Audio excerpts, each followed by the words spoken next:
क्योंकि रशिया की बात हो रही थी सर, रूस यूक्रेन युद्ध में वर्तमान में क्या स्थिति है? ऐसी खबरें भी आई हैं कि यूक्रेन ने अपने कुछ गांव रूस से वापस ले लिए हैं। और फिर से मैं इसमें एक चीज़ और जोड़ना चाहूँगा कि प्रधानमंत्री जी ने जो वहाँ पर अमेरिकी संसद में अपना संबोधन दिया है, उसमें भी उन्होंने रशिया की बात करती है, वह कहा है कि ये युद्ध का समय नहीं है, एक बार फिर से दोहराया उन्होंने। नहीं, बिल्कुल। देखिए, प्रधानमंत्री जी की बात अगर पहले लें तो उन्होंने बड़ा साफ कहा है कि लोग कहते हैं कि हम जो है न्यूट्रल हैं। उन्होंने कहा कि हम न्यूट्रल नहीं हैं, हम किसी के पक्ष में नहीं हैं, हम सिर्फ शांति के पक्ष में हैं। जी, हम न्यूट्रल नहीं हैं, हम शांति के लिए, शांति के पक्षधर हैं। जी, तो हम शांति चाहते हैं और पहले बोल ही चुके हैं कि it is not era of war. और उन्होंने ये कहा कि जो योगदान हमसे है जी, हम करना चाहेंगे। और देखिए, आप उसमें अगर देखा जाए तो यूक्रेन भी बात कर चुका है, रशिया भी बात कर चुका है हमसे, अमेरिका भी चाहता है हम करें, लेकिन इंडिया ने अभी तक उस तरह नहीं अपने को आपको रखा है जैसे कि फ्रांस ने किया कि उसकी कुछ नहीं बात सुनी गई। जी, तुर्की ने किया, वो भी कुछ नहीं हुआ। अफ्रीका के देखिए 5 जो स्टेट्स के हेड्स गए थे अभी, यूक्रेन में गए और वो रशिया में भी गए, इसी के लिए गए, पीस इनिशिएटिव लेके, वो भी नहीं चली जी। तो इसीलिए जो अभी ये मेरे ख्याल से मोदी ने अपने ट्रम्प कार्ड मोदी जी ने नहीं खोले हैं जी। लेकिन मैं जरूर कहूँगा कुछ न कुछ वो इस पर आगे चल ही रहे होंगे और वो तभी आएंगे लेकर के कि जब ऐसे वो बातचीत हो जाए, ऐसे आगे बढ़ जाए कि उस पर दोनों राजी हो जाएं। जी। तो उसमें जरूर प्रोग्रेस हो रही है, बातचीत चल रही है। जहाँ तक यूक्रेन और रशिया का सवाल है, मेरे ख्याल से अब जैसे मैंने कहा था एक बार आपसे कि वो मुझे लग रहा है कि वो स्टेलमेट वाली हालत तकरीबन है कि कोई कुछ आगे पीछे नहीं बढ़ पा रहा है। देखिए, 1-2 गांव ले लेना, 500 मीटर 800 मीटर की उन्होंने जो बात की है, ये कोई बहुत बड़ी बात नहीं है। वो एक ऑफेंसिव में छोटा सा होता है, उसमें हो जाता है और उसको बहुत बड़ा बना दिया जाता है। गांव ले लिए, उस गांव में है क्या? कुछ भी नहीं है, खंडहर हैं जी। तो ऐसे कोई इससे बहुत बड़ी चीज़ नहीं होती जब तक आप कोई स्ट्रेटजिक टारगेट नहीं लें, स्ट्रेटजिक चीज़ें नहीं लें जी। वो चीज़ हुई नहीं है। अभी भी बर्बादी चली जा रही है। अभी आप देखिए, जैसे मैंने कहा था पहले भी और अभी भी, नाटो के जो वेपन्स अभी गए हैं उनके पास, कई उसमें से डिस्ट्रॉय हो रहे हैं जी।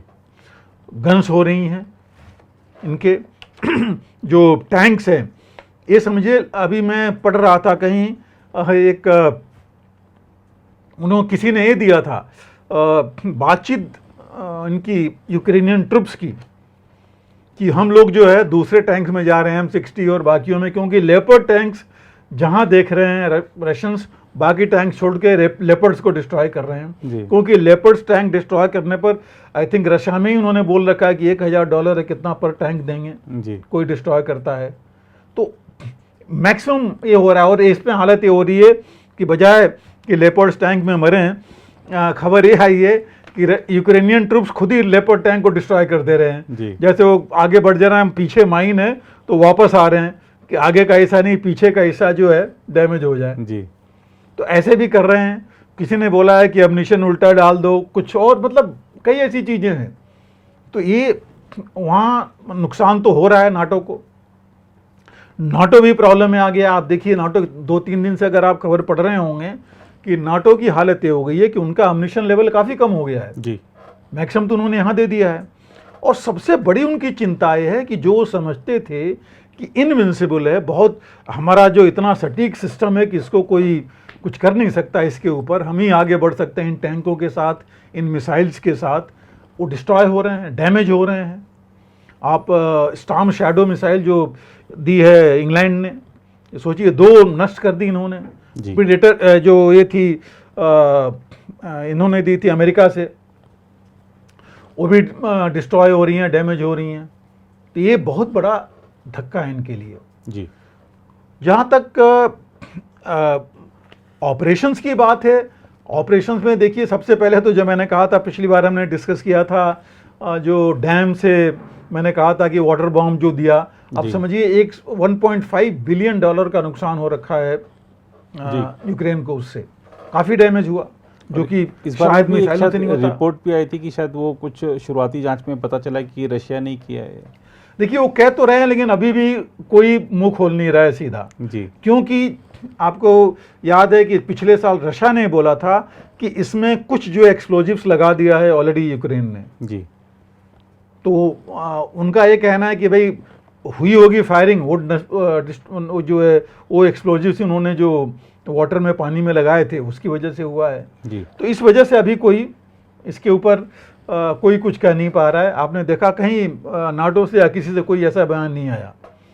उन्होंने ये भी नहीं कहा कि हम कोई कमीशन बिठाएंगे, कोई जांच जी, करेंगे, कुछ जी, नहीं करेंगे, जी। कहीं से कुछ नहीं आया। जी। और जब ये चीज़ नहीं होती है तो ये चीज़ थोड़ा डाउट में डालती है है, कि ये किस चीज़ से है। जी दूसरी चीज़ जो आप देखिए इसके अंदर लड़ाई का जहाँ तक है, रशिया जो है अपना ऑलरेडी प्रोडक्शन बढ़ा रखा है जी उन्होंने। पुतिन ने अभी कल की न्यूज़ में अपने कमांडर्स को बोला है कि यूक्रेन का अभी सारा एमनिशन आया नहीं, आर्म्स एमनिशन। उन्होंने बोला कि उसने अपने रिजर्व्स अभी भी रखे हुए हैं, इसलिए अपनी स्ट्रेटजी ये चेंज कर रहे हैं। इनकी जो काउंटर ऑफेंसिव है, यूक्रेन की काउंटर ऑफेंसिव, इसको तकरीबन 2 हफ्ते हो गए, 16 दिन आज हो रहे हैं, लेकिन कोई ख़ास फ़र्क पड़ा नहीं, बल्कि इनका नुकसान ज़्यादा हो रहा है। तो इनको भी अपना बदलना पड़ेगा।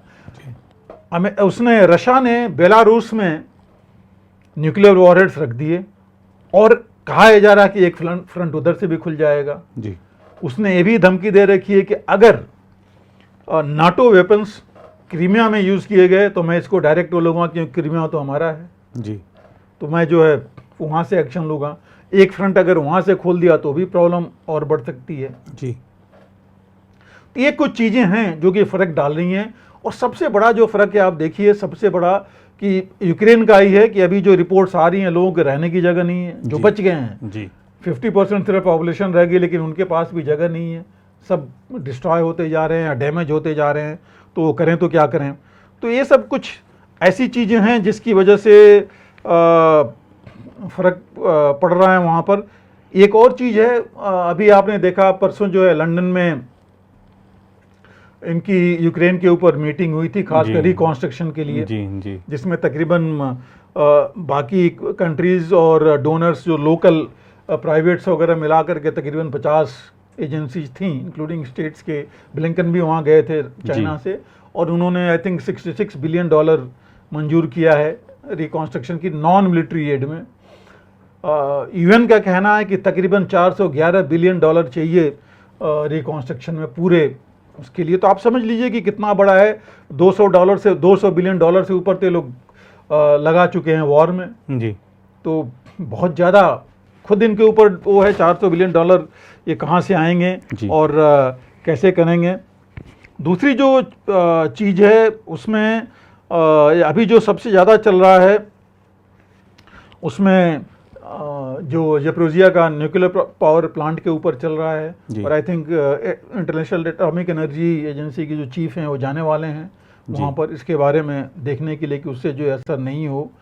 और जहाँ तक मैंने कहा था वेपन्स और उसके बारे में जो रिपोर्ट्स आ रही हैं उसमें तो ये कहा जा रहा है, इंक्लूडिंग वेस्टर्न मीडिया रिपोर्ट्स में भी ये है कि तकरीबन 13,000 सिर्फ काउंटर ऑफेंसिव में 13,000 यूक्रेन के सैनिक मारे जा चुके हैं।